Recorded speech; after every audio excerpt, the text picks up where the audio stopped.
Bonjour tout le monde, je m'appelle Kiran Jyoti, je suis la responsable de l'agence Travel Art Maestros.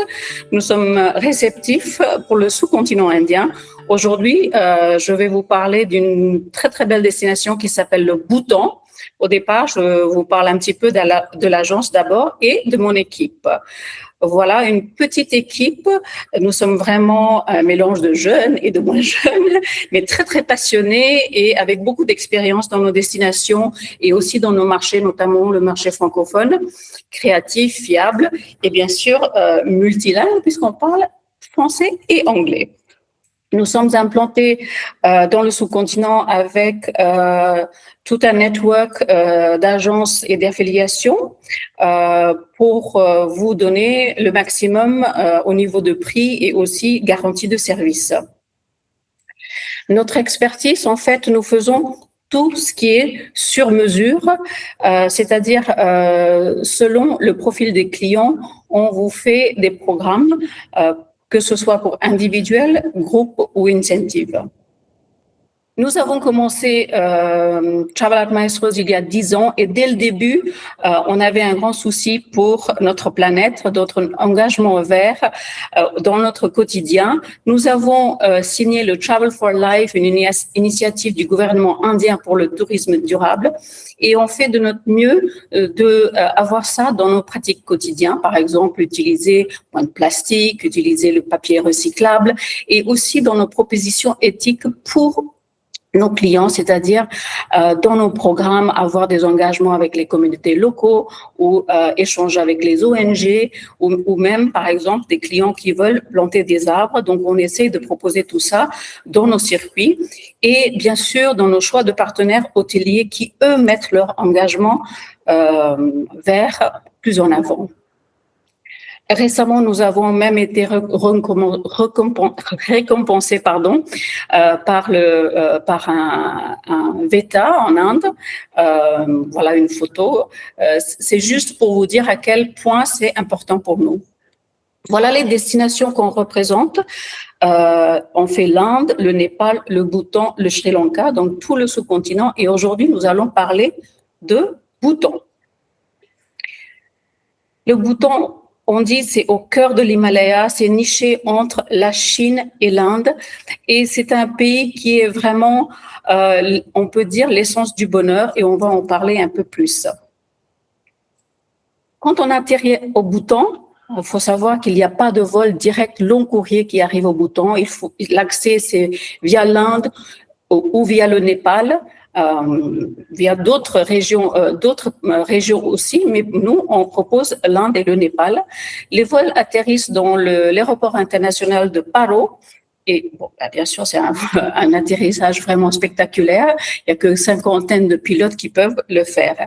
Et il n'y a que 2 compagnies aériennes qui desservent Paro. Tous les 2 sont bhoutanais, donc Juk Air et Tashi Air.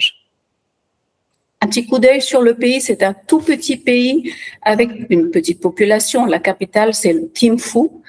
C'est un royaume qui est récemment devenu une monarchie constitutionnelle, seulement depuis 2008. La langue, c'est Dzonga, mais l'anglais est largement parlé partout dans le pays. Et la religion principale, c'est le bouddhisme. C'est très, très important au Bhoutan.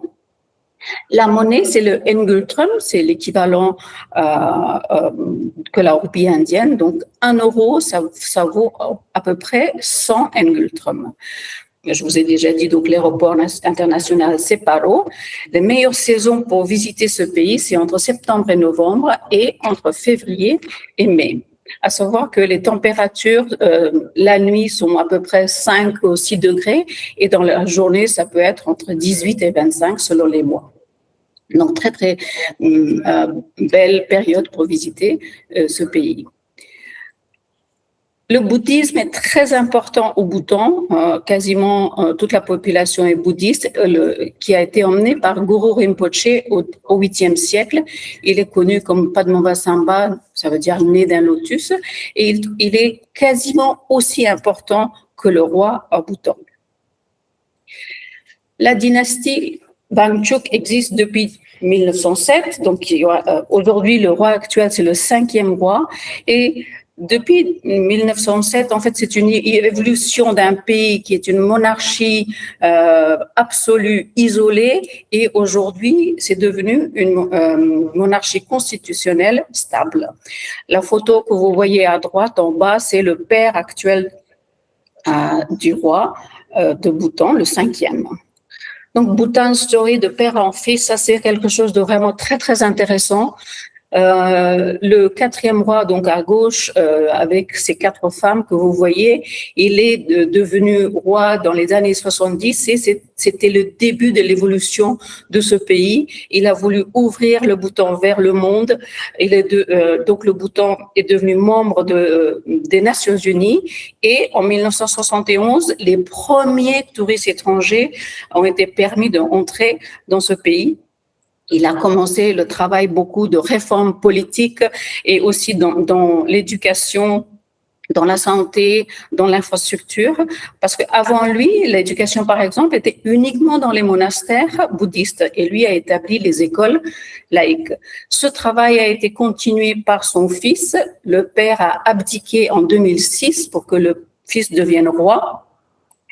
Et en 2008, il a introduit la Constitution et ils sont devenus une monarchie constitutionnelle avec des élections législatives qui, à partir de 2008 jusqu'à présent, c'est dans tous les 5 ans. J'aime beaucoup ces 2 photos l'un à côté des autres parce que vous voyez le père quand il s'est marié en 1979 avec une fille d'une famille noble, elle avait 3 sœurs.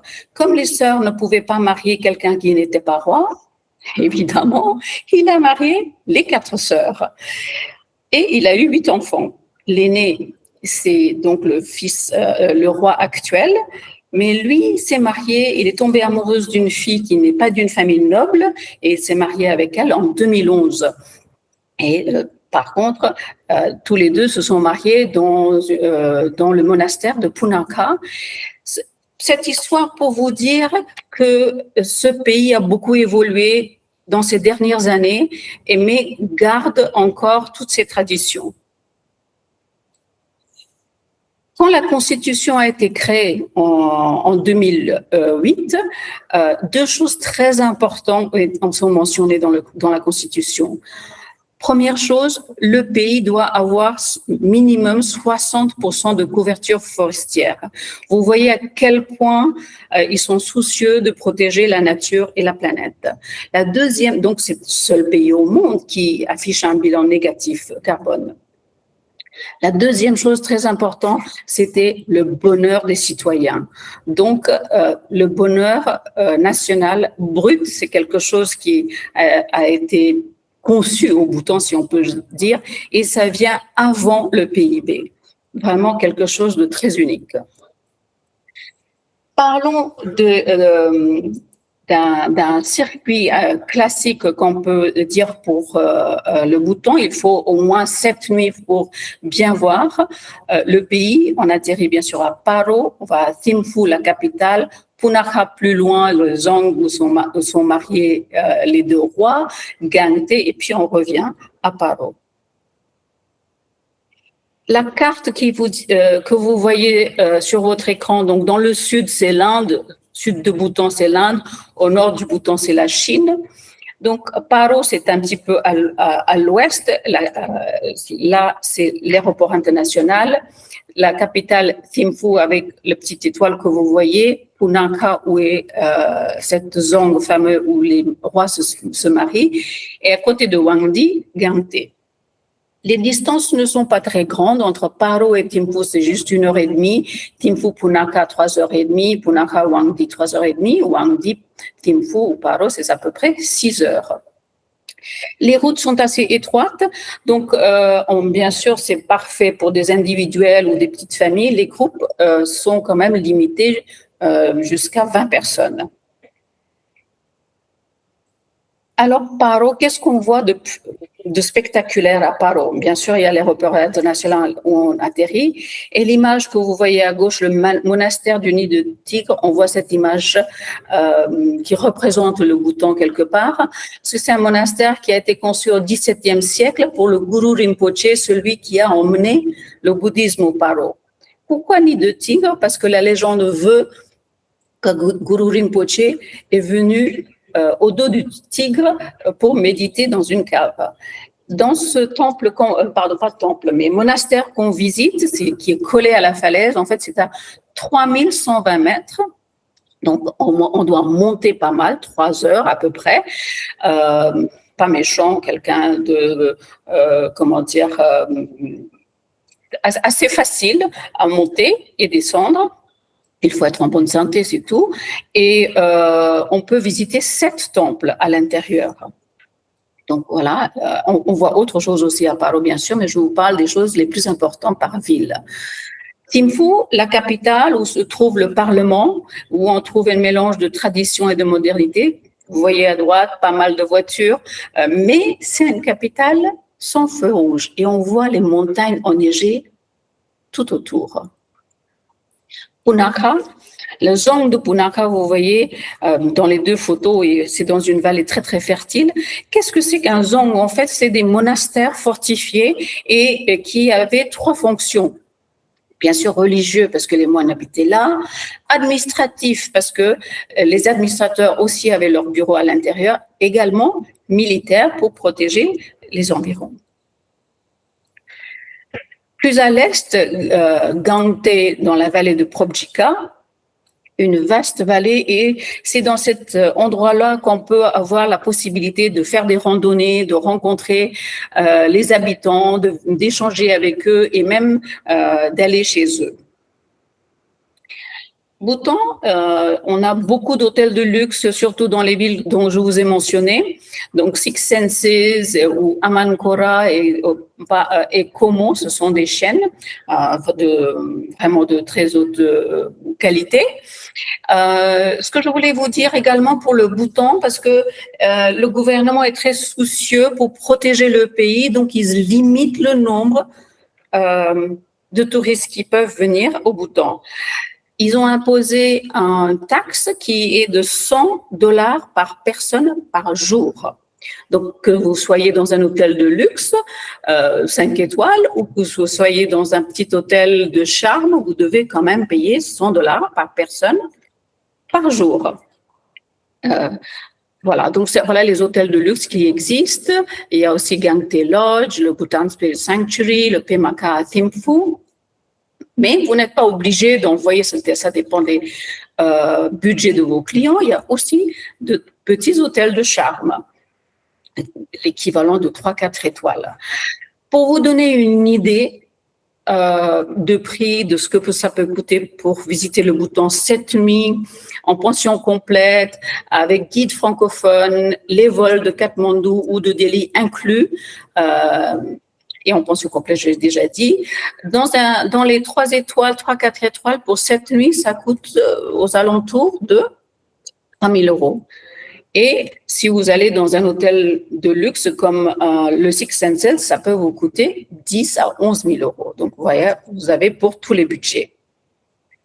On ne visite pas que des zongs et des monastères, on peut aussi vous offrir des expériences d'exception, assister à des chants de jeunes moines dans les monastères, c'est quelque chose d'extraordinaire. Déjeuner dans une ferme locale, et là vous aurez la possibilité d'échanger avec les habitants. Le tir à l'arc, c'est le sport national et vous pouvez aussi le faire.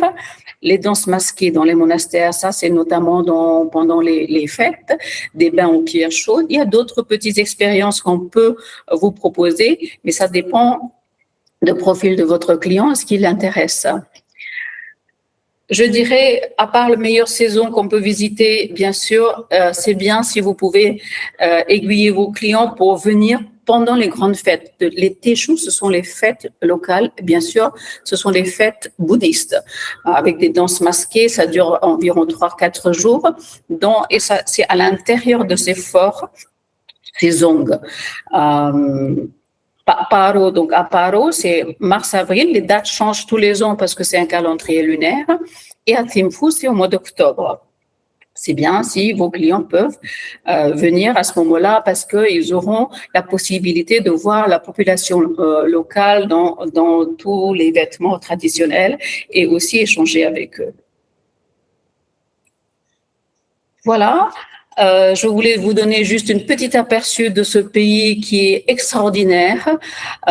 Nous sommes basés à Delhi, mais comme je vous ai dit, nous avons nos bureaux un peu partout dans ce continent. Voilà mes contacts. Vous pouvez m'écrire si vous voulez plus d'informations sur cette destination, bien entendu, ou des programmes types, n'hésitez pas. Et si vos clients aujourd'hui cherchent une destination où on peut trouver un peu de douceur dans ce monde de brute, proposez le bouton. Nous vous attendons. Merci beaucoup.